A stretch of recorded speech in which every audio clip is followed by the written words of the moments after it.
Price the Lord. ஆண்டவராகிய இயேசுவின் பெயரால உங்களை வாழ்த்துகிறேன். இந்த நாட்களில் ஆண்டவராகிய இயேசு கிறிஸ்து சிலுவையில ஏன் பாடுகளை அனுபவித்தார் என்பதை தியானித்துக் கொண்டு இருக்கிறோம். ஏசாயா 53 அதிகாரம் 8வது வசனம் இப்படி சொல்லுது, அவர் கைது செய்யப்பட்டு தீர்ப்பிடப்பட்டு இழுத்துச் செல்லப்பட்டார் என்று சொல்லப்படுகிறது. இயேசு கிறிஸ்து கைது செய்யப்பட்டு தீர்ப்பிடப்பட்டு இழுத்துச் செல்லப்பட்டார். எதற்காக? ஏன்? ஏசாயா 53:6 அதற்கு அழகான ஒரு விளக்கத்தையும் சொல்லுது. ஆண்டவரோ நம்ம எல்லாருடைய தீச்செயல்களையும் ஆண்டவராகிய இயேசுவின் மீது சுமத்தினார். நம்முடைய தீச்செயல்களை சுமந்த ஆண்டவராகிய இயேசு கிறிஸ்து அதற்கு உரிய தண்டனையை அவர் பெற்றுக்கொண்டார். இந்த நாளில் அவர் ஏன் இந்த தண்டனை தீர்ப்பை பெற்றுக்கொண்டார் என்பதை தான் பார்க்க இருக்கிறோம். ஒரு வாலிபனுடைய வாழ்க்கையை இப்ப பார்க்க போறோம். அவரு பலவிதமான பாவங்களில் தவறான காரியங்களை சிக்கிக்கொண்டு அதனால உலகத்தின் சிக்கல்களில் சிக்கிக்கொண்டார். என்ன செய்வதுன்னு தெரியல. அவர் செஞ்ச தப்புக்குரிய தண்டனையை அனுபவிக்க வேண்டிய அவருக்கு நேர்ந்தது என்ன? இப்ப பார்ப்போமா? ஆமா, இப்படியே எப்ப பார் எங்கூட சுத்திட்டே இருக்கிறீங்களே, சொந்தமா நமக்குன்னு ஒரு பிஸ்னஸ் செய்யணுங்கிற எண்ணமே உங்களுக்கு வராதா? எப்ப நம்ம பிஸ்னஸ் பண்ணி முன்னுக்கு வர்றது? பிஸ்னஸ்? ஆமா, பல்ப் ஐடியா. நாம் பிஸ்னஸ் தானே ஸ்டார்ட் பண்ணணும்னு நீ நினைக்கிறேன், ஆசைப்படுறேன். என்கிட்ட செம ஐடியா ஒன்று இருக்கு. என்ன ஐடியா? நல்ல ஐடியா. சொல்கிறத மட்டும் கேளு, குறுக்க பேசாத. இங்கே பார், நம்ம மட்டும் கொஞ்சம் அமௌண்ட் இன்வெஸ்ட் பண்ணி திருப்பூரில் போய் பனியன் கிளாத் எடுத்துகிட்டு வந்து இங்கே கடை போட்டோம் வச்சுக்கோயேன், நம்ம பிஸ்னஸ் நிஜமாக சொல்கிறேன் நல்ல டெவலப்மெண்ட்ரா. ஷார்ட் டைமில் நல்ல டெவலப்மெண்ட் கிடைக்கும். நம்ம நிலைமையெல்லாம் மாறிடும். ஆமாம், இவன் என்ன சொல்கிறான்? எனக்கு ஒன்றுமே புரியல. டேய், இந்த பிஸ்னஸ் பற்றி நீ வேற மாதிரி யோசிக்காத. சரி. இந்த பிஸ்னஸை எங்கள் வீட்டு பக்கத்தில் நிறைய பேர் செய்கிறாங்க. சரி. அது எப்படி தெரியுமா? 100 ரூபாய்க்கு வாங்கினாங்கன்னா 150 ரூபாய்க்கு விற்கிறாங்க. 50 ரூபா லாபம். சரி. இன்னைக்கு அவங்க ஒவ்வொருத்தரும் நல்ல பெரிய பெரிய பணக்காராக இருக்கிறாங்க. ஏன் இந்த பிஸ்னஸ் நம்ம செய்யக்கூடாது? என்னங்கிற? சரி, பிஸ்னஸ் பண்ணணும்னு சொல்றீங்க, பணத்துக்கு 2 பேருமே பதில் சொல்லாம இருக்கிறீங்க. பணம் யார் ரெடி பண்றது? ஐடியா மட்டும் தான் இங்க ப்ரொடக்ஷன். பணம் உன்னோட ப்ரொடக்ஷன் தம்பி. நான் எங்க போறது பணத்துக்கு? என்ன இவன்? டேய், என்னடா பேசுற? என்ன? உன் வீட்ல கேளு. நான் எப்படி எங்க வீட்ல கேட்க முடியும்? என்ன விளையாடுறியா? வீட்ல பணத்தை வச்சுட்டு நீ எதுக்குடா வெளியில தேடுற? என்ன எங்க வீட்ல பேங்கா கட்டி வச்சிருக்காங்க? தம்பி, சொல்றது கேளு, கொஞ்சம் பொறுமை, கொஞ்சம் பொறுமை. வீட்ல உனக்கு அக்கா இருக்கா? ஆமா. கல்யாணம் ஆகிற ஸ்டேஜ் ஆச்சுல? ஆமா. அவங்களுக்கு கல்யாணம் பண்ணி வைக்க பணத்தை வைக்காம வேற என்னத்தை வைப்பாங்க? அதுக்கும் நம்ம பிசினஸ் பண்றதுக்கும் என்னடா சம்பந்தம்? உன் வீட்ல தான்டா கேக்குற. நான் எப்படி போய் என் வீட்ல கேட்க முடியும்? நீ அவங்க பையன் தானடா? பையன் தான். அதுக்காக கல்யாணத்துக்கு எடுத்து வச்சிருக்கிற பணத்தை எப்படி தருவாங்க? கேட்டா கண்டிப்பா கொடுப்பாங்கடா. தம்பி, இங்க சொல்றது கேளு. பணத்தை வாங்கி நம்மளே வச்சுக்க போறோம் இல்ல? வரலாம், லாபத்தை எடுத்து அவங்களுக்கு திருப்பி கொடுத்துட போறோம். நம்ம சம்பாரிச்சா யாருக்கு நல்லது? உன் குடும்பத்துக்கு தானே நல்லது, உன் அக்காவுக்கு நல்லது. நீ நினைக்கிறத விட பல மடங்கு அக்காவோட கல்யாணத்தை ஜாம் நடத்தி வைக்கலாம். யோசி.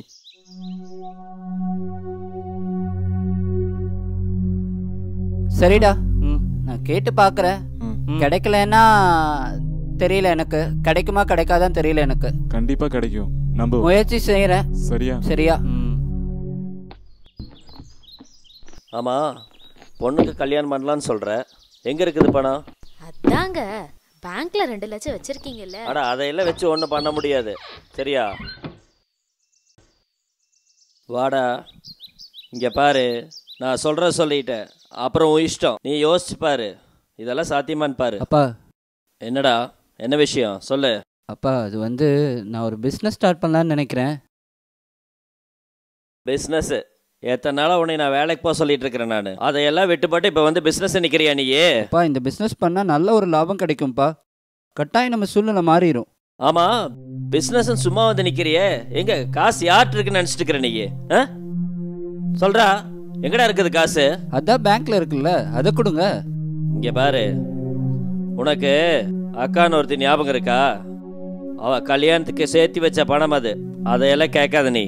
அந்த பணத்தை தான் தாங்கன்னு கேட்குறேன், நான் திரும்ப கொடுத்துறேன்ப்பா. என்ன விளையாடுறியா? இது உன் அக்காவோட வாழ்க்கை, இது தெரியுமா? அதுல இருந்து ஒரு பைசா உனக்கு தர முடியாது நானு. அப்போ உங்களுக்கு அக்கா தான் முக்கியம், நல்ல ஒரு பொருட்டே இல்லை உங்களுக்கு. இங்க பாரு, உனக்கு பிசினஸ் எல்லாம் ஒத்து வராது.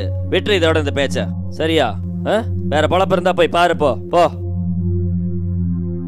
இனி எதுக்கு நான் இந்த வீட்ல இருக்கணும்? எனக்கு மரியாதை இல்ல இடத்துல நான் இருக்க வேண்டிய அவசியம் இல்ல. இருடா, நான் போறேன். நான் சொல்றத கொஞ்சம் கேளு. ஆமா, இப்ப மட்டும் சொல்லுங்க. இல்லடா, உனக்கு இப்ப என்ன பிரச்சனை? பணம் தானே. நான் அப்பாட்ட பேசுறேன், நீ வா உள்ள போ. அவர்கிட்ட சொல்லுங்க. சொல்றேன் பாப்பு. ஹலோ ஹலோ, சொல்கிறா. பணம் கிடைச்சிருச்சுடா, ரெடி பண்ணிட்டேன். நிஜமாக தான் சொல்கிறியா? இப்போ வாங்கத்தான் போயிட்டுருக்கேன். வாங்கிட்டு நான் நம்ம ஸ்கூல் காம்பவுண்டுக்கு வந்துடுறேன். நீங்கள் அங்கே வந்துடுங்க, சரியா? சீக்கிரம் வந்துடுங்கடா, போய் இன்றைக்கே பார்த்துடலாம். சரி வா. சரி வச்சுறேன்டா. Okay, by.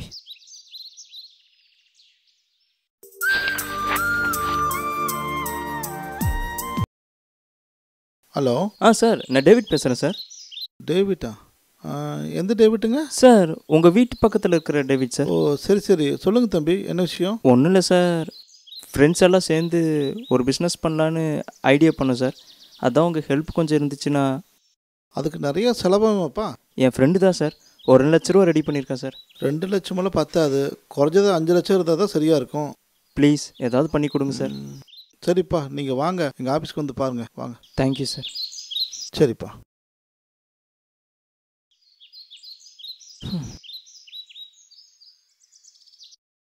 வணக்கம் சார். சார் வணக்கம் சார். இவர் தான் நான் சொன்ன நம்ம ஃப்ரெண்டு சார், பேர் சுந்தர். நம்ம கூட சேர்ந்து பிஸ்னஸ் பண்ணணுன்னு ஆசைப்பட்டார், அதான் கூப்பிட்டுட்டு வந்தேன் சார். கொஞ்சம் ஏதாவது பார்த்து பண்ணி கொடுங்க சார். சொல்லுங்கள் சார், இதில் 2 லட்ச ரூபா பணம் இருக்குது சார். இதை வச்சு நாங்கள் பிஸ்னஸ் ஸ்டார்ட் பண்ண ஏதாவது உதவி பண்ணுங்க சார். முதல்ல இந்த 2 லட்ச ரூபாய்க்கு வந்து டெபாசிட் நீங்கள் வச்சு. சரிங்க சார். 1 லட்ச ரூபாய்க்கு சரக்கு நாங்கள். சரி சார். அதை நீங்கள் விற்று. Okay sir.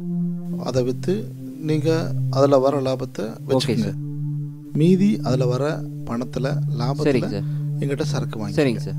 1 லட்ச ரூபாய் டெபாசிட்டாக நான் இங்கே வச்சுக்குவேன். அந்த பணத்தை வந்து உங்களுக்கு எப்போ வந்து இந்த பிஸ்னஸ் போதும் அப்படின்னு ஒருவேளை உங்களுக்கு தோணுச்சு அப்படின்னா, சார் பிஸ்னஸ் பண்ணல சார், நான் க்ளோஸ் பண்ணிக்கிறேன்னு சொன்னீங்கன்னா 1 லட்ச ரூபாய் உங்களுக்கு திரும்பி ரிட்டர்ன் கொடுத்துருவேன். இதுதான் இந்த தொழிலுடைய கண்டிஷன். சரிங்க. இது உங்களுக்கு புரிஞ்சுதானே? ஓகே. எப்போ இது ஓகே தானே? Okay sir. சரி, நீங்கள் வந்து சரக்கு வந்தோன்னே உங்களை கூப்பிட்றேன், நீங்கள் வந்து சரக்கு வாங்கிக்கோங்க. சரியா? ஓகேப்பா. சரிங்க சார். வரேங்க. சரிப்பா. டேய், ரெசிப்ட் வாங்கவே இல்லையே. டேய், நம்மளால் தானே, பார்த்துக்கலாம் வாடா.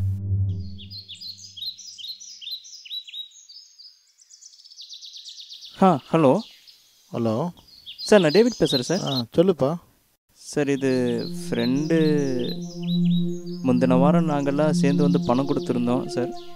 ஃப்ரெண்டோட பணம் கொடுத்து 2 வாரம் ஆச்சு, சரக்கு வரேன்னு வரல. அதான் என்னாச்சுன்னு கேட்கலான்னு சொல்லி ஃபோன் பண்ணேன் சார். ஒரு வேளை ஏதாவது ப்ராப்ளம்னா வீட்டில் அவனை ரொம்ப கேட்குறாங்க, அதான் அந்த அமௌண்ட்டை திருப்பி கொடுக்க சொல்லி கேட்டாங்க சார். தம்பி, சின்ன பசங்களோட தொழில் செய்யக்கூடாதுங்கிறது. நீங்கள் அவனை கூட்டிகிட்டு வாங்க, ஆஃபீஸ் கூப்பிட்டு வாங்க, அங்கே வச்சு பேசிக்கல கூப்பிட்டு வாங்க. Okay sir. Okay sir.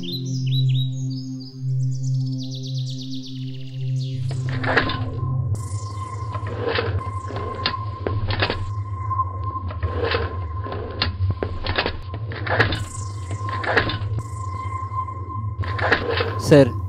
என்னப்பா? சார், பணம் கொடுத்து 2 வாரம் ஆச்சு சார், சரக்கு இன்னும் வரல. வீட்டில் பணம் கொடுத்தவங்க கேள்வி கேட்குறாங்க சார். சரக்கு வருமா வராதா சார்? தம்பி, தொழில்னா கொஞ்சம் முன்ன பின்ன தான் இருக்கும், சரியா? சரக்கு வந்தோடனே ஃபோன் பண்ணுறேன், வந்து சரக்கு வாங்கிட்டு போ, புரியுதா? சார், சரக்கு வரலைன்னா பணத்தை கொடுத்துருங்க சார். தம்பி, பணம்னு கேட்டு தொந்தரவு பண்ணக்கூடாது, சரியா? நான் ஒரு மாதிரியான ஆள், நான் சொன்னதை புரிஞ்சுக்கோ. மறுபடியும் பணம்னு பேசினேன்னா நான் டென்ஷன் ஆயிடுவேன். சார், எனக்கு இப்போ என் பணம் வந்தாகணும் சார். விடுங்கடா, விடு. எந்திரி முதல்ல. நான் பேசிகிட்டே இருப்பேன், உன்னை போட்டு தள்ளிடுவேன். என் பணத்தை வெளியே போ, உயிரோடு இருக்க மாட்டேன். ஒன்றால் கொண்டு வர்றா. ஆமாண்டா, வா வா போலாம் வா. வாடா, பணம் வாங்கிட்டு போன பிஸ்னஸ் பண்ணுறேன்ட்டு எப்படி போயிட்டுருக்கோம் பிஸ்னஸ் எல்லாம்? என்ன ஒன்றுமே பேச மாட்டேங்கிற? ஏதாவது பேசு. என்ன பேசுறதுப்பா, எல்லாம் போச்சுப்பா. என்னடா சொல்ற? புரியுற மாதிரி சொல்லு. அதாவதுப்பா, அது வந்துப்பா, என்ன ஒருத்தர் ஏமாத்திட்டான்ப்பா. பணம் எல்லாம் போச்சுப்பா. இப்போ எதுவுமே என்கிட்ட இல்லைப்பா. அட பாவி, ஏண்டா படிச்சு படிச்சு சொன்னேடா, உனக்கு இந்த பிசினஸ் வேண்டான்னு சொன்னேடா, கேட்டியாடா? எங்களை உயிரோட போஸ்டியாடா. அப்ப வந்து எவ்வளவு நம்பிட்டு இருந்தேன்டா உன்னை நானு.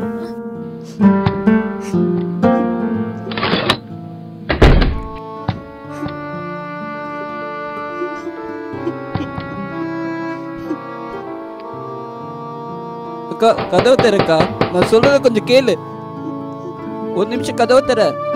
நீ நல்லா இருக்கணுங்கிறதுக்காக என் கல்யாணத்துக்கு சேர்த்து வச்சிருந்த எல்லா பணத்தையும் உனக்கு கொடுத்தேன். ஆனா நீ எங்களை பத்தி யாரை பத்தியுமே நீ கவலைப்படல. எனக்கு உங்ககிட்ட பேசவே பிடிக்கல. இனி தனியா அப்படி தயவு செஞ்சு இங்க நிக்காத. நீ நினைக்கிறத விட பல மடங்கு அக்காவோட கல்யாணத்தை ஜாம் ஜாம் நடத்தி வைக்கலாம். இங்க பாரு, உனக்கு அக்கான்னு ஒருத்தி ஞாபகம் இருக்கா? அவன் கல்யாணத்துக்கு சேர்த்து வச்ச பணம் அது. எவ்வளவு நம்பிட்டு இருந்தேன்டா உன்னை நான். எங்களை உயிரோட போஸ்டியாடா. அப்ப வந்து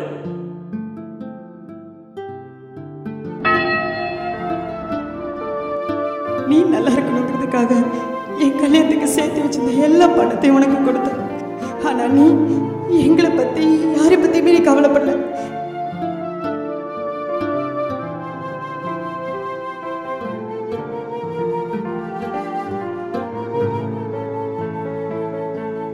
என்ன மன்னிப்பீங்களா? காலேஜில் ஒழுங்காக இருந்திருக்கலாம். ஃப்ரெண்ட்ஸ் கூட சேர்ந்து ஊரை சுற்றி தண்ணி அடிச்சு போலீஸ் ஸ்டேஷனுக்கு போய் சே, என்ன வாழ்க்கை இது? நான் ஏன் இப்படி இருக்கிறேன்? காலேஜில் ஒழுங்காக படிச்சிருந்தேன், நல்ல வேலைக்காவது போயிருந்துருக்கலாம். அதுவும் இல்லாமல் போச்சு. எல்லாத்துக்கும் மேலே எங்கள் அக்கா வாழ்க்கையை கெடுத்துட்டேன். நான் ஏன் எப்படி இருக்கிறேன்? என் வாழ்க்கையில் மாற்றமே வராது. நான் தப்பு செஞ்சிருக்கிறேன். தப்பு செஞ்சுட்டு எனக்கு தண்டனை கிடைக்கும். உங்ககிட்ட கேட்டா நீங்க மன்னிப்பு கொடுப்பீங்க. வேண்டாம் எனக்கு, வேண்டாம் எனக்கு. எனக்கு மன்னிப்பு கிடைச்சிடும். என் அக்கா வாழ்க்கை என்ன ஆகுது? வேண்டாம் ஜீசஸ், என்னை விட்டுருங்க ஜீசஸ். நான் போறேன். என்னை நீங்க மன்னிக்காதீங்க. என்னை விட்டுருங்க. நான் போறேன்.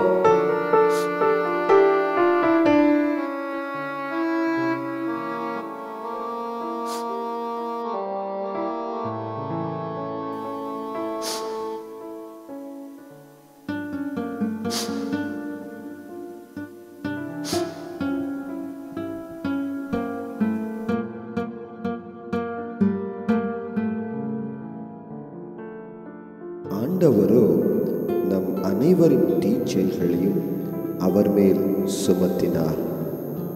மலைகள் நிலை சாயினும் குன்றுகள் இடம் பெயரினும் உன் மீது நான் கொண்ட பேரன்போ நிலை சாயாது. என் சமாதான உடன்படிக்கையும் அசைவுறாது.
பாரு இங்கே இருக்கா. டேய் மாப்பிள்ள. டேய் வாங்கடா. என்ன ரொம்ப சந்தோஷமா இருக்க போல இருக்கு? ஆமாம், சர்ச்சுக்கு போயிருந்தேன், ஜீசஸ் கூட பேசிகிட்டு இருந்தேன். நான் சொல்கிற விஷயத்த கேட்டேன்னு வச்சுக்கோயேன், நீமே சந்தோஷமாயிருவேன். என்ன விஷயம்? நம்மள ஒருத்த பணம் வாங்கி ஏமாத்தினானே. ஆமாம், அவன் போலீஸ்கிட்ட சிக்கிட்டான்டா. அப்படியா? அப்புறம் என்னாச்சு? எப்படி? அது ஒரு பெரிய கதைடா. அவங்ககிட்ட ஏகப்பட்ட பேர் இந்த மாதிரி பணத்தை கொடுத்து ஏமாந்துருக்குறாங்க. ஐயோ, அந்த மக்கள் எல்லாம் சேர்ந்து அவங்ககிட்ட அவனை பற்றி போலீஸ் கம்ப்ளைண்ட் பண்ணியிருக்கிறாங்க. ஐயோ, அப்புறம் என்னாச்சு? அப்புறம் என்ன, போலீஸ் போய் அவனை அரெஸ்ட் பண்ணி அவங்க கஸ்டடியில் வச்சுட்டாங்க. நம்ம பணம்? எல்லா பணமும் அவங்ககிட்ட தான் இருக்குன்னு ஸ்டேட்மெண்ட் கொடுத்துருக்கான். இந்த மாதிரி ஏகப்பட்ட பேரோட பணம் அவங்ககிட்ட இருக்கு. இப்போ எல்லாரும் கம்ப்ளைண்ட் பண்ணியிருக்காங்க. கிடைச்சிருமா நம்ம பணம்? நம்ம பணம் கன்ஃபார்மா கிடைச்சா கண்டிப்பா கிடைக்கும்டா. கண்டிப்பா போய் கம்ப்ளைண்ட் பண்ணுடா. போய் கம்ப்ளைண்ட் பண்ணுமா? ஆமா ஆமா. சரி வா போலாம். ஆண்டவரே, என்னோட அக்கா வாழ்க்கைக்கு ஒரு வழியை காமிச்சிட்டீங்க, என்னுடைய வாழ்க்கையிலையும் ஒளி ஏற்றி வச்சிட்டீங்க. ஆனாலும் ஆண்டவரே, என்னுடைய பாவத்துக்காக நீங்கள் தண்டிக்கப்பட்டீங்க. அதனால தான் நாங்கள் இன்னைக்கு சந்தோஷமாக இருக்கிறோம். சுந்தருடைய வாழ்க்கையை பார்க்கும்போது நமக்கு ரொம்ப சந்தோஷமா இருக்குதுல்ல. சுந்தர் எவ்வளவோ பலவிதமான சூழ்நிலைகளில் இருந்தார், பாவமான வாழ்க்கையில் இருந்தார். பாவம் அவருடைய வாழ்க்கையில் புதிய புதிய தண்டனைகளை கொண்டு வர ஆரம்பித்தது. ஆனால் ஆண்டவராகிய இயேசுவினிடத்துல போனப்போ அவர் சொன்ன ஒரே வார்த்தை, உனக்காக நான் தண்டனை அனுபவிச்சிட்டேன்ப்பா. எவ்வளோ நல்ல இயேசு பாருங்க. இது ஒரு கதாபாத்திரமா நம்ம பார்த்தோம். இப்போ நம்ம கூட ஒரு அருமையான சகோதரன் இங்க வந்திருக்கிறார். அவர் பேரு கணேஷ். அவருடைய வாழ்க்கையை பற்றி நம்ம இப்ப கேட்டு அறிந்து கொள்ளலாமா? Price the Lord. Price the Lord brother. இந்த ஆண்டவராகிய இயேசுவை நீங்க நேசிக்கிறீங்க இல்ல பிரதர்? நிச்சயம் ரொம்ப அதிகமாகவே நேசிக்கிறேன். ஆரம்பத்துல இருந்தே இயேசுவை நீங்க நேசிக்கிறீங்களா பிரதர்? ஆரம்பத்தில் அந்த இயேசுவை பற்றி எனக்கு அவ்வளவு தெரியாது பிரதர். ஓ, இடைப்பட்ட நாட்கள்ல தான் இயேசு உங்களுக்கு தெரிஞ்சிருக்குது இல்லையா? ஆமாம் பிரதர். அப்போ உங்க பழைய வாழ்க்கை எப்படி இருந்துச்சு பிரதர்? என்னுடைய பழைய வாழ்க்கை ரொம்ப மோசமான வாழ்க்கை, ரொம்ப கேவலமான வாழ்க்கையும் கூட பிரதர். என்னுடைய படிக்கிற வயசில் நான் சரியாக படிக்காமல் படிப்பு இழந்து போயிட்டேன் பிரதர். ஏன்னா நான் ஸ்கூலுக்கு போன நாட்களோட சினிமா தேட்டர் இருக்கிற நாட்கள் தான் அதிகம். விளைவு 10th ஃபெயில் ஆகிட்டேன். ஐயோ. அப்புறம் வேலை செய்கிற சூழ்நிலைக்கு தள்ளப்பட்டேன். ஒரு இடத்துக்கு வேலைக்கு போனேன், கையில் நிறைய காசும் கிடைச்சிது. கொஞ்சம் நண்பர்களும் பழக்கம் பண்ணாங்க, கொஞ்சம் குடிச்சு பழகினேன்.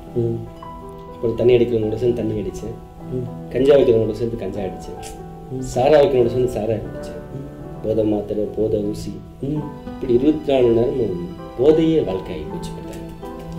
தென் விளைவு என்னன்னா, அதாவது குடிச்சிட்டு என்ன பண்ணுறேன்னு தெரியாமல் கட்ட பஞ்சாயத்து பண்ணுறவங்களோட சேர்ந்து கட்ட பஞ்சாயத்து பண்ணுறது, ரவுடியோட போய் சேர்ந்து ரவுடித்தனம் பண்ணுறது, ஐயோ மற்றவங்களை அடிக்கிறது. அது மட்டும் இல்லை, ரோட்டில் போகிறவங்கெல்லாம் தகாத வார்த்தை பேசி அவங்க அடிச்சு போட்டுருப்பாங்க. அச்சோ. என்ன ஆகுனா 10-15 பேர் தேடிட்டு வந்து எங்கள் வீட்டுக்கு வந்து என்னையும் அடிக்கிறது மட்டும் இல்லாமல், என்னையும் தொந்தரவு பண்ணுறது மட்டும் இல்லாமல் எங்கள் அம்மா அப்பாவும் தொந்தரவு பண்ணுவாங்க, அவங்களே அடிக்க வருவாங்க. இதனால எங்கள் வீட்டுக்கு நான் அப்படியே ஆகாதமாக போயிட்டேன். வீட்டுக்கு ரொம்ப ஒரு பாரமாக ஆகி போயிட்டேன் பிரதர். அது மட்டும் இல்லை பிரதர், தொழில் பண்ணேன்னு சொல்லி நிறைய காசு வாங்கி செங்கல் சொல்ல வச்சேன், அதுலேயே லாஸ். ஒரு டிவி கடை வச்சேன், அதுலேயே லாஸ். ஏன்னு கேட்டால் நான் தொழில் பண்ணுற நாட்களை விட பிராண்டி கடையிலையும் போதைக்காக அலைஞ்ச நாட்கள் தான் அதிகம். அதனால எப்படியாவது இருந்து வெளியில் வரணும்னு சொல்லி நானும் போகிறேன் பிரதர். நாட்கள் ஆக ஆக நான் பண்ணுறது எனக்கே தெரியுது, என்னடா ஒரு சராசரி மனிதனாக கூட வாழ முடியலையே, இதுக்கு என்ன பண்ணுறது அப்படின்னு சொல்லி நான் இதுலேருந்து வெளியே வரணும்னு ரொம்ப பிரயாசப்பட்டேன். ஒரு குறிப்பிட்ட மந்திரவாயிட்டு கூட போனேன், அவரு எனக்கு கையெல்லாம் கட்டி விட்டாரு. ஆனால் ஒன்றும் பிரயோஜனம் இல்லை பிரதர். இது கடையில் எங்கள் அப்பா இருந்து போயிட்டாங்க, எங்கள் அம்மாவும் இருந்து போயிட்டாங்க. இதனால ஒரு தனிமையான நிலைக்கு நான் தள்ளப்பட்டுட்டேன். கஷ்டமான சூழ்நிலை இல்லைங்களா? குடும்பத்தை விட்டு தனியாக வந்து ரொம்பவே கஷ்டப்பட்டுட்டேன் பிரதர். அது இல்லாமல் அன்புக்காக ஏங்கன்னு கூட சொல்லலாம், ஏன்னா நேசிக்கிறதுக்கே ஆள் இல்லாமல் போயிட்டாங்க பிரதர். ஐயோ. அதனால நான் என்ன பண்ணேன், என்னை யாரும் நேசிப்பாங்களான்னு கூட ஏங்குனேன். இவ்வளோ கஷ்டமாக போயிட்டு இருந்த ஒரு வாழ்க்கை எப்படி திரும்பிச்சு பிரதர்? அதாவது இந்த ஒரு சூழ்நிலையில தான் யதார்த்தமாக ஒரு நாள் உங்களை பார்க்கணும். உங்களுக்கே தெரியும் நினைக்கிறேன். அப்பொழுதுதான் என்னை அறியாமல் நான் வந்து என்னுடைய பாரங்களை அவங்கள்ட்ட சொல்ல ஆரம்பித்தேன். அநேக நேரம் அழுதுன்னு தான் சொல்ல முடியும். ஏன்னா என்னுடைய பாரங்களையும் கவலைகளையும் கஷ்டங்களையும் என்னுடைய ஃப்ரெண்ட்ஸ்கிட்டையோ என்னுடைய சொந்த பந்தங்கள்கிட்டயோ அண்ணன் தம்பிகிட்ட சொல்லும்போது யாருமே அதை கேட்கறதுக்கு முன் வரல. பொதுவாக எங்கள் ஆஃபீஸ்க்கு யாராவது வருவாங்க, சில சமயம் கஷ்டங்களை சொல்லுவாங்க. நான் ரொம்ப கஷ்டப்பட்டுருக்கிறதுனால, அந்த கஷ்டப்பட்ட நேரங்களில் இயேசு என்னை ஆறுதல் படுத்திருக்கிறதுனால யார் வந்து பேசினாலும் உட்காந்து கேட்பேன். அந்த மாதிரி உங்களை நீங்க சொல்லும் போது கூட கேட்டேன். அதான் அது என்னை ரெண்டுமே பாதிச்சுன்னு சொல்லலாம். ஏன்னா என்னைய உதாசனப்படுத்துறவங்க மத்தியில என்னைய உட்கார வச்சு என்னுடைய கவலைகளை கஷ்டங்களை நீ கேட்கும் பொழுது இனம் புரியாத ஒரு அன்பை என்னால் உணர முடிஞ்சது. அது அந்த கடவுளுடைய அன்பு தான். எங்க கிட்டலாம் ஒண்ணும் கிடையாது. அந்த ஏசப்பாவை அனுபவிக்கிறோம். அந்த அன்பு உள்ளத்துல இருக்குது. அவர் செயல்படுகிறார். கண்டிப்பா படுது. இந்த இயேசுவின் அன்பை உங்களிருந்து நான் பார்த்தேன்னு கூட சொல்ல முடியும். பிரைஸ் எல்லாம் பிரைஸ் எல்லாம். ஏன்னா அது வரைக்கும் என்னோட சூழல் வேற. நான் பிராண்டி கடை போனால் குடிச்சோம்னா அங்கே போய் பிரச்சனை பண்ணுவேன், அதாவது தேவையில்லாத ரகலை பண்ணுவேன். ஆனா அதுக்கப்புறம் நான் என்ன குடிச்சிருந்தாலுமே எப்படியாவது இங்க வரணும் அப்படி என்னை அறியாமல் ஒரு ஈடுதல் உண்டு பண்ணுச்சு. ஆலைட்டு போனேன், பல நேரம் அழுது ஜெபம் பண்ணேன். எனக்கு ஜெபம் என்னன்னு தெரியாது. வீட்டுக்கு வருவேன், வீட்டுக்கு வந்து முட்டிக்கால போட்டு ஜெபம் பண்ணுவேன், என்னன்னு தெரியாது. இந்த சூழல்லாம் ஒரு நாள் அவங்க வந்து பார்க்கும் பொழுது நீங்க எனக்கு ஒரு பைபிள் கொடுத்தீங்க படிக்க சொல்லி. சரி சரி. அந்த பைபிளை நான் வாசிக்க ஆரம்பிச்ச அப்புறம் எனக்கு ஒரு மரண பயமே வந்துருச்சு. பிரதர் அஷிகோ என்ன பைபிளை வாசிச்சா மரண பயம் போயிடுச்சுன்னு சொல்லுவாங்க, உங்களுக்கு மரண பயம் வந்துச்சுன்னு சொல்றீங்களே? ஆமாங்க பிரதர், இந்த தனிமையான சூழ்நிலை இருக்கும்போது சாக கூட நான் முன் வந்தேன். ஆனா அது சாவு எனக்கு பயமா இருந்தது. ஏன் பயம்னு கேட்டீங்கன்னா இறந்ததுக்கு அப்புறம் என்ன ஆகும், நம்ம இப்படியே இருப்போமா, வேற எங்கேயாவது போயிருவோமா, யார்கிட்ட போய் கேட்கறது, எனக்குள்ள ஒரு பல குழப்பமான சூழ்நிலை. அதனால நான் சாக கூட பயந்துதான் இருந்தேன். சாகிறதா வாழ்றதா அப்படின்னு ஒரு கேள்விகள் இருக்கும் பொழுதுதான் இந்த பைபிளை படிக்கும் பொழுது மரணத்தை குறிச்சோ அதுக்கப்புறம் நடக்கக்கூடிய காரியங்களை குறிச்சோ இந்த பைபிள்ல போட்டிருக்க விஷயங்களை மிகவும் பாதிச்சிருக்கிறது. அதுக்கப்புறம் அது மட்டும் இல்லாம மத்தையா 5, 6, 7 இந்த அதிகாரத்துல பாவத்தை குறிச்சு அதிகமாக சொல்லி இருக்குது. ஃபர்ஸ்ட்ல நான் வந்து என்னுடைய பாவங்கள்லாம் கொலை பண்றது, கொள்ளை அடிக்கிறது, பெரிய பெரிய பாவங்கள் எல்லாம் பாவமா நினைச்சிட்டு இருந்தது. ஆனா பைபிள் சொல்லுது தப்பா பாக்குறது, தப்பா பேசுறது, தப்பா உணர்றது, பொறாமப்படுறது, எரிச்சல் படுறது, கோவப்படுறது, இப்படி பல விஷயங்களை பாவம் சுட்டி காட்டும் பொழுது பாவத்தின் முழு உருவமா இருக்கிறேன்னு ஒருவேளை இருந்து அந்த பாவத்துக்கு எனக்கு தண்டனை கிடைச்சா இல்ல யாரு காப்பாத்துவா, யாரு விடுவிப்பா, சப்போஸ் இன்னைக்கு நான் இறந்து போயிட்டா பைபிள் சொல்ற அந்த நரகத்துக்குள்ள நான் போயிடுவேன். ஐயோ நரகம் முடிவு இல்லாதது, அந்த நரகத்துக்கு நான் போயிடக்கூடாது, எப்படியாவது இந்த பரலோகத்துக்கு போகணும். ஏசு சொல்ற அந்த வாழ்க்கை இப்ப பரலோக ராஜ்யத்துக்கு போயிடுச்சு என் மனசு துடிச்சது. படுத்தா தூங்க முடியல, சாப்பிட முடியல, எப்படியாவது மாறணும் எனக்கு ஒரு கேள்வி படுது. அதனால நான் பல வேலைகள் நான் உங்களுக்கு தொல்லப்படியாக நினைச்சிருப்பேன், தொல்லை கூட பண்ணிருப்பேன் நான். இல்ல ஆனா இந்த சூழல் தான் என்னைய மாற்ற ஆரம்பிச்சது. பல நேரங்களில் நான் முட்டி போட்டு ஜெபிச்சிருக்கேன். ஒரு நாள் முழுவதும் உட்கார்ந்து பைபிள் படிச்சிருக்கேன். பைபிள் வார்த்தைகள் என்னைய அறியாமல் எனக்குள்ள ஒரு மாற்றத்தை கொண்டு வந்திருக்காரு. நான் பல நேரங்கள்ல அழுதுருக்கிறேன், நான் எப்படியாவது மாறணும், என்னைய மாத்திருங்க ஆண்டவரை அப்படின்னு நான் கேட்டிருக்கேன். இத்தனை போராட்டத்துக்கு அப்புறம் உங்களுக்கு ஏதாவது பைபிள்ல இருந்து விட கிடைச்சிதா? இந்த பாவத்திலிருந்து நீங்க வெளியில வர்றதுக்கு, பாவத்தினால வரக்கூடிய தண்டனையிலிருந்து நீங்க தப்பித்துக் கொள்றதுக்கு ஏதாவது உங்களுக்கு விட பைபிள்ல இருந்து தெரிஞ்சுதா? நிச்சயம் தெரிஞ்சது. இயேசு எனக்காக ரத்தம் செஞ்சிருக்காரு, என்னுடைய குற்றங்களுக்காக அவர் தீர்ப்பிடப்பட்டிருக்கிறார், நான் தண்டிக்கப்பட்டிருக்கிறார், அவர் எனக்காக தண்டிக்கப்பட்டிருக்காரு, எனக்கு நிறைவான வாழ்வை கொடுக்கறதுக்காக வேண்டி அவரோட மரண தண்டையை ஏற்றுக்காரு நினைக்கும் போது மறக்கவே முடியாது. உண்மையிலே அவரை என்னையால் நேசிக்காம இருக்கவே முடியல. என்னுடைய கடந்த காலங்கள் 35 வருஷமா என்னுடைய வாழ்க்கையை திரும்பி பார்த்தா துன்பமும் துயரமும் வேதனையும் கண்ணீரும் கவலையும் கஷ்டம் தருவது. ஆனா இயேசு அறிந்ததுக்கு அப்புறம் எனக்குள்ள ஒரு என்னை அறியாமல் ஒரு மாறுதல் ஏற்பட்டு. இப்போ நீங்க இந்த ஜீசஸை அவரிடத்துல வந்து அவரை ஏற்றுக்கொண்ட பிறகு இத்தனை நாட்கள் நீங்க செஞ்ச தப்புக்கு கட்டாயம் உங்களுக்கு தண்டனை வராதுன்னு நீங்க நம்புறீங்க இல்ல? நிச்சயமா நம்புறேன். ஏன்னா என் கூட நெருங்கி பழகின நண்பர்கள் யாருமே இன்னைக்கு கூட இல்லை. ஐயோ அப்படியா? பலரும் பல விதங்களில் திறந்து போனாங்க. ஒருத்தர் வந்து போதையை நிறுத்தறதுக்காக வேண்டிய மாத்திரை சாப்பிட்டு மறுபடியும் குடிச்சு இறந்து போனாங்க. ஒருத்தர் கத்தியால குத்தப்பட்டு இறந்து போனாங்க. ஒருத்தர் பிப்பாக்கி அடிச்சு ரோட்ல இருந்து கீழே விழுந்து இறந்து போனாங்க. ஒருத்தர் தற்கொலை பண்ணி இறந்து போனாங்க. ஒருத்தர் போதையிலே இறந்து போனாங்க. இதற்கு மத்தியில நான் உயிரோட இருக்கிறேன்னா நிச்சயமா அந்த ஆண்டவராகிய இயேசு தான் நான் சொல்ல முடியும். உண்மையாவே உங்க டெஸ்டிமனி ரொம்ப ஆச்சரியமான ஒரு டெஸ்டிமனி பிரதர். இப்போ நீங்க சந்தோஷமா இருக்கிறீங்க என்பது ரொம்ப சந்தோஷமா இருக்கு. அந்த பழைய பாவத்துடைய நாட்டமோ போராட்டமோ அந்த சூழ்நிலைகளோ உங்களுக்கு இல்லை? ஒண்ணுமே இல்லை. எனக்கு முதல்ல வந்து உலகத்துல அதிகமா சம்பாதிக்கணும், அதிகமா நம்ம பொருட்கள் சேர்க்கணும் என்ன இருந்தது. இன்னைக்கு நான் இயேசு விட்டு அன்பா அதிகமா சம்பாதிக்கணும்னு நினைக்கிறேன். ஏன்னு கேட்டா நான் ஃபர்ஸ்ட் எனக்கு மரணத்தை குறிச்சு பயம் இருந்தது. இப்ப மரணத்தை குறிச்சு எனக்கு பயம் இல்லை பிரதர். மரணத்தை குறிச்சு எனக்கு ஒரு மகிழ்ச்சி தான் வருது. எப்படி சொல்றேன்னு கேட்டா எனக்காக அவர் தண்டிக்கப்பட்டார், எனக்காக அவர் தீர்ப்பிடப்பட்டார், எதிர்க்கப்படுறார், என்னை அவரோடு சேர்த்துக் கொள்வார்.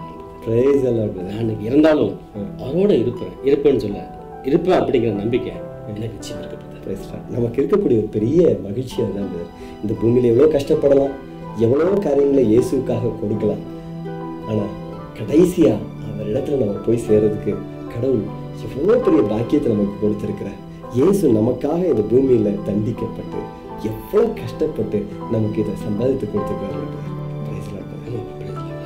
உண்மையாவே எவ்வளோ ஒரு அழகான சாட்சி பாருங்க.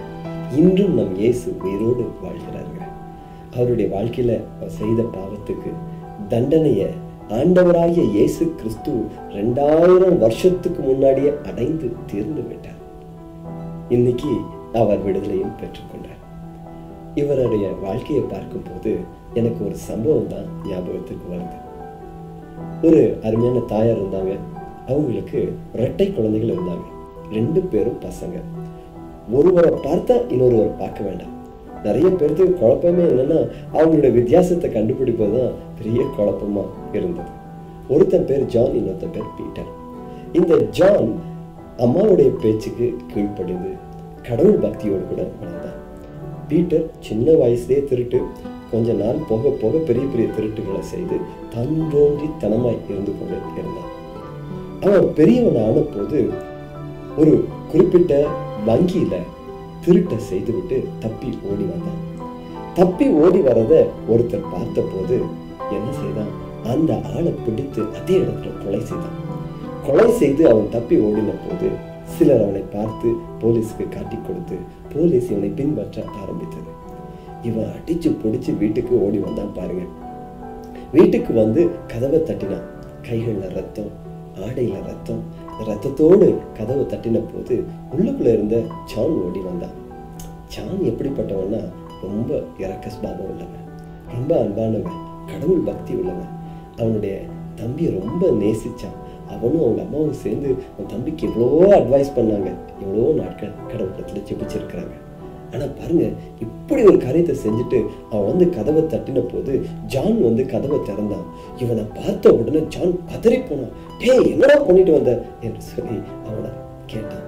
அவன் சொன்னான், இப்படி ஒரு கொலையை செஞ்சுட்டேன், ஒரு கொள்ளையடிக்க போனேன், இப்படி நேர்ந்து விட்டது என்று சொன்னான். அதை கேட்ட உடனே ஜான் சொன்னான், என்னடா இப்படி செஞ்சுட்ட, நீ வா உள்ளுக்குள்ள என்று சொன்னான். அவன் உள்ளுக்குள்ள வரும்போதே சொன்னான், போலீஸ் என்னை துரத்திட்டு வராங்க.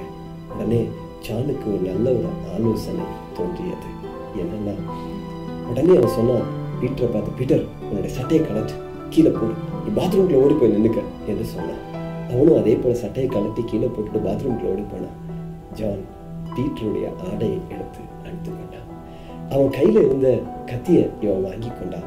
இப்போ ரெண்டையும் பிடித்து கொண்டு நின்று கொண்டிருந்த போது கரெக்டா போலீஸ் உள்ளுக்குள்ள வந்தாங்க பாருங்க. அவனுடைய சட்டையில ரத்தம், கையில கத்தி. இவனுடைய முகத்தை பார்த்தா அவனை பார்த்தது போலவே இருந்தது. உடனே கேட்டாங்க, நீதானே அந்த திருட்டை செஞ்ச, அவனை குத்தி கொலை செய்தது நீதானே, ஓடியா என்று சொல்லி அவனுடைய சட்டையை பிடித்து எடுத்தாங்க. ஒண்ணுமே சொல்லலை, பேசாம போனான். சிறைச்சாலையில் அடைத்தாங்க. அவனை கொண்டு போய் கோர்ட்ல நிறுத்தினாங்க. நீ கொலை செய்தாயா என்று கேட்ட போது ஆமா என்று சொன்னான். கொலை அடித்தாயா? ஆமா என்று சொன்னான். இந்த ரெண்டுக்கும் அவனுக்கு மரண தண்டனை விதித்தாங்க. அந்த மரண தண்டனையின் நாள்ல பீட்டர் ஜானை பார்க்க வந்தான். ஜானை பார்த்து ரொம்ப அழுதான். என்ன சொல்லி அழுதான் தெரியுமா? ஜான், நான் செஞ்ச தப்புக்காக நீ இப்படி சாகுறிய, என்னால தாங்க முடியல. ஜான், என் வாழ்நாள் முழுசும் இனி இந்த தப்பை செய்ய மாட்டேன். இனி என் வாழ்க்கையில இப்படிப்பட்ட கோரமான பாவத்தை செய்யவே மாட்டேன். என்னை மன்னிச்சிருச்சான் என்று சொல்லி அவன் கால்களை கட்டி பிடித்து அவனுடைய அன்பை நினைத்து கதறி கதறி அழுதான். இயேசு இதையத்தான் செய்தார். இதே காரியத்தை தான் நம் இயேசுவும் செய்தார். இன்னைக்கு ஒருவேளை நம்ம செய்த தப்புக்காக அவர் தண்டனை தீர்ப்பை அடைந்து விட்டார். அவர் தண்டனையை பெற்றுக்கொண்டதுனால நம்ம செஞ்ச தப்புக்கு உரிய தண்டனை நமக்கு வரலங்க. இந்த அன்பை நினைத்து ஒரு சிறு ஜெபம் செய்வோமா? கண்களை மூடுவோம். எங்களுடைய குற்றங்களுக்காக நீர் தண்டனை தீர்ப்பை பெற்றுக்கொண்டீர் ஆண்டவரே, அதற்காக நன்றி. இன்றும் இந்த செய்தியை கேட்டு என்னோடு ஜெபித்துக் கொண்டிருக்கிற ஒவ்வொருவருக்காகவும் ஜெபிக்கிறப்பா. குறிப்பாய், ஐயோ நான் பாவம் செய்து விட்டேன், அதனால எனக்கு எவ்வளோ பாடுகள் என்று புலம்புகிற ஒவ்வொருவருக்காகவும் ஜெபிக்கிறேன். அவர்களுக்காக நீர் தண்டனை அடைந்து விட்டீர் ஆண்டவரே. அவர்களுடைய வாழ்வில் இருக்கக்கூடிய போராட்டங்கள் இன்று முற்று பெறுவதாக ஒரு புதிய வாழ்வு இன்று மலரும்படி நான் ஜெபிக்கிறேன். நீர் ஆசீர்வதி. இயேசு கிறிஸ்துவின் மூலம் வேண்டிக் கொள்கிறேன் எங்கள் நல்ல தகப்பனே. ஆமென். Praise the lord. வருகிற வெள்ளிக்கிழமை இதே நேரத்தில் வெளிச்சத்தில் நிகழ்ச்சியை பார்க்க தவறாதிருங்க. ஆண்டவருடைய அன்பை இன்று சுவைத்தது போலவே அன்றும் சுவைப்பீர்கள். Price the Lord.